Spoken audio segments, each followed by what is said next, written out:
جس نے تمہاری ایک بات سنے بغیر تمہیں غلط مان لیا، وہ تمہارے لاکھ دلائل پر بھی تمہیں صحیح تسلیم نہیں کرے گا۔ لوگوں کو خوش کرنا ناممکن ہے۔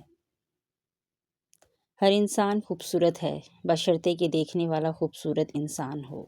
سوچ سے بڑھ کر کوئی خوبصورتی نہیں، کیونکہ شخصیت کا حقیقی جوہر سوچ ہے، جلد کی رنگت نہیں۔ منہ پر تعریف کرنے کے بجائے بہتر ہے کہ پیٹھ پیچھے برائی کرنا چھوڑ دی جائے۔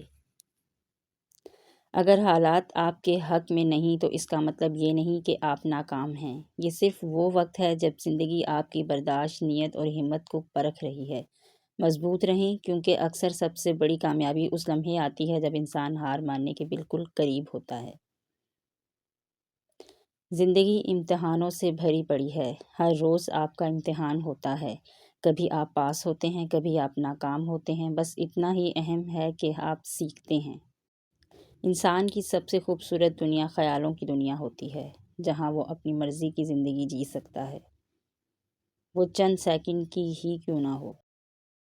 ضروری نہیں جو آج تمہارے ساتھ ہے وہ کل بھی ساتھ رہے گا، اس لیے اکیلے چلنا سیکھ لیں۔ اگر وقت اپنا ہے تو سب اپنے ہیں، ورنہ کوئی اپنا نہیں۔ جن رشتوں میں ہم سستے پڑ جائیں، وہ رشتے ہمیں بہت مہنگے پڑتے ہیں۔ جب آپ کو محسوس ہو کہ آپ کا وجود، آپ کے الفاظ، آپ کی ذات کسی کے لیے بوجھ ہیں، تو سب معاملات کو اور لوگوں کو وقت اور حالات پر چھوڑ دیں۔ اللہ کرے تمہیں بہت جلد وہ سب عطا ہو جس کے لیے تم ہر روز دل سے دعا کرتے ہو۔ آمین۔ بیٹی اور درخت۔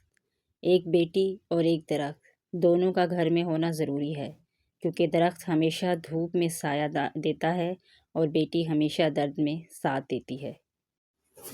بہت زیادہ مضبوط ہونے کا سب سے بڑا نقصان یہ ہے کہ آپ کے اپنوں کو بھی کبھی خیال نہیں آتا کہ آپ کو بھی تسلی کی ضرورت ہو سکتی ہے۔ کچھ لوگ ہمارا ساتھ کبھی نہیں چھوڑتے، چاہے ہم ان سے بات کریں یا نہ کریں۔ انہیں ہمیشہ ہماری فکر رہتی ہے، اور وہی لوگ سب سے خاص ہوتے ہیں۔ اولاد کی خاطر کسی کا حق نہ کھاؤ۔ اولاد قابل ہوئی تو خود بنا لے گی، اور نالائق ہوئی تو آپ کا بنا بنایا بھی ضائع کر دے گی۔